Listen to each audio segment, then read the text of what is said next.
I used to be so afraid of talking about the dragon, and now maybe I'm actually trying to talk too much about the dragon sometimes, in my own opinion. Sometimes I say things that are actually very personal, such as, I was talking about Skyclad rituals, and a Skyclad ritual, I came to learn that in the Dragon's Path, this is a very, very interesting ritual to do. A Skyclad ritual is a ritual that you do without clothes, not for anything sexual, but it's actually to let the dragon show your spirit.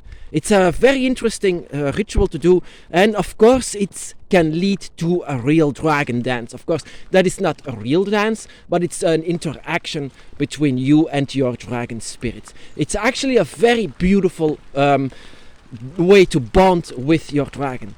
And sometimes I say this to random people, like, yeah, I sometimes do naked rituals. And of course, these Christians, they say, oh, something sexual.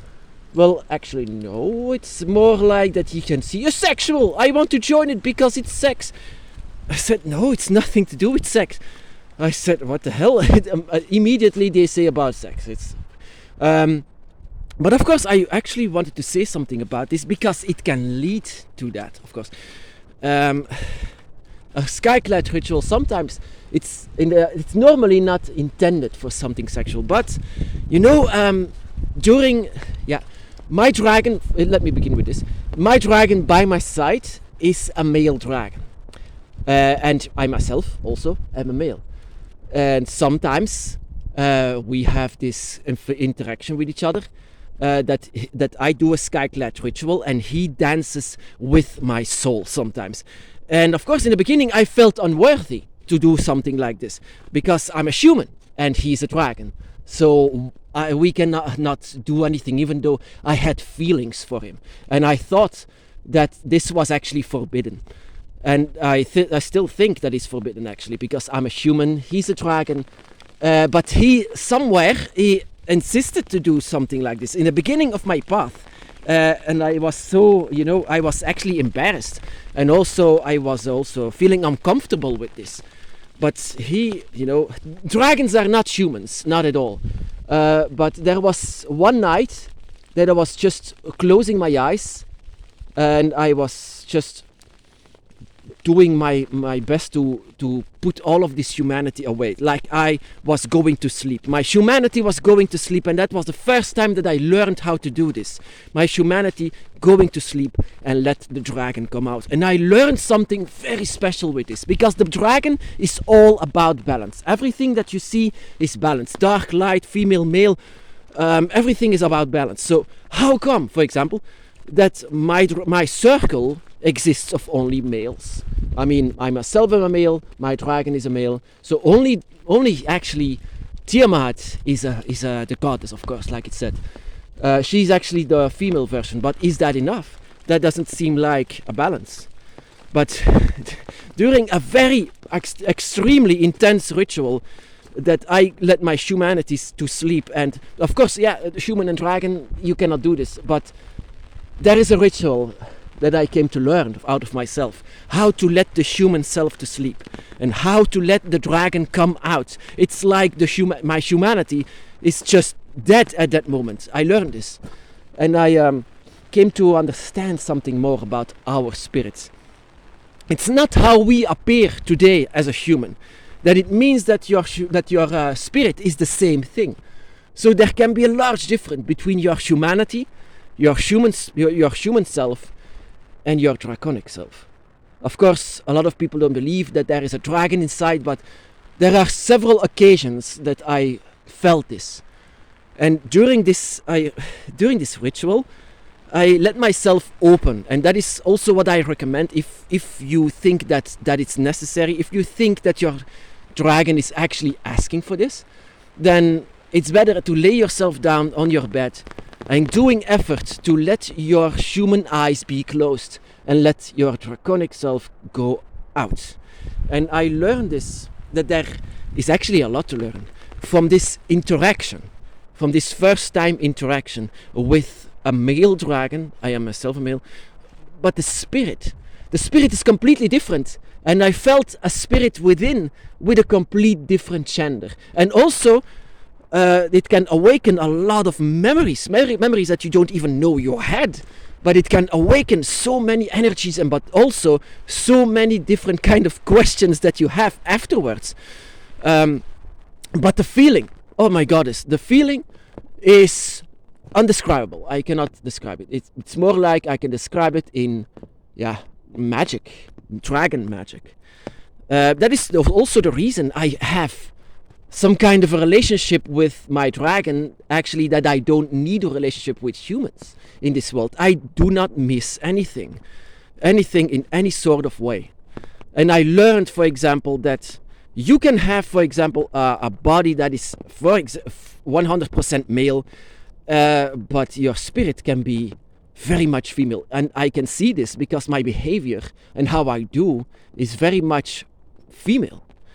And that is what I can say. It's wrong to have this interaction, this sexual interaction with dragon and human. You cannot have that, but you can change into this. You can change in them. And also, dragons themselves are also great shapeshifters and come to you in different ways.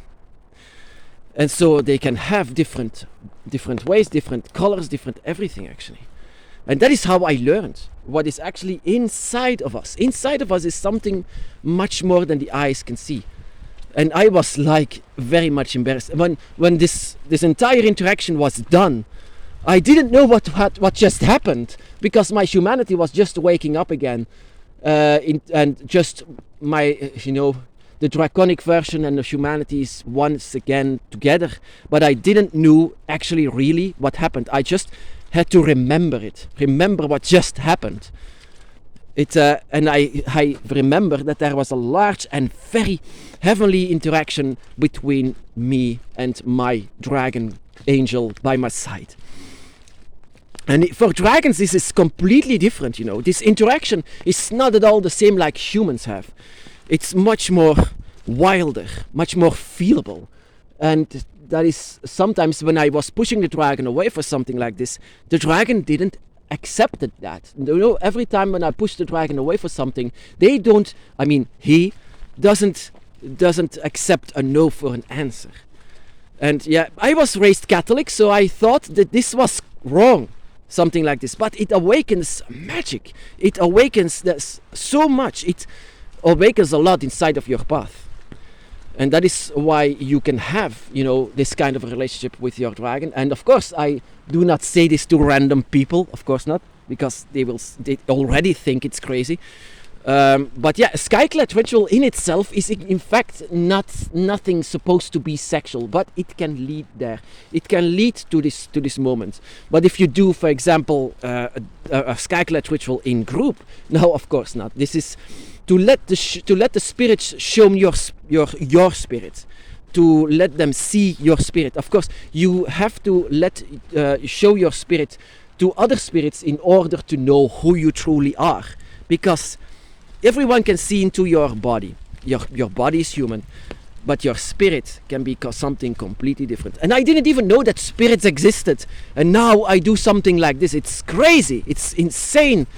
It's actually insane what actually happens and what exists in this world, what exists inside of you, what kind of riddles that you have to solve from your own self. You are a complex being, as someone who has a dragon shadow, very complex, and also torn into two, because you are a human. Don't forget it. You are a human in this world, but you are also something completely different. Even your gender can be completely different than that. And my dragon, my goddess, they have interaction with a spirit, and that doesn't mean that the spirit is not you. You are completely that. It's you. It's just another version of you. You don't have to say, oh, it's a different spirit. No, it's not a different spirit. It's who you are, and you will feel everything what the dragon does to you. But it's something that you have to want, of course. Because, my dragon actually, I can see it. It's a shadow that I follow. It's also I love Tiamat also very much, but in a different way. My dragon by my side is my angel in every single way. my angel without a human face, but with the face of a dragon. And if you want to know much more about your path, and about yourself, then let your human self sleep and let the dragon awaken. Awaken your eyes as the dragon, and let your dragon do whatever he or she wants with your body and also with your spirit. So awaken the dragon and let the dragon do whatever they desire with you. And you will see that a lot will be revealed once the dragon does what they want to do. So, and I discovered, for example, where is the female in all this? Because I love you very much, but you're a male. Am I gay?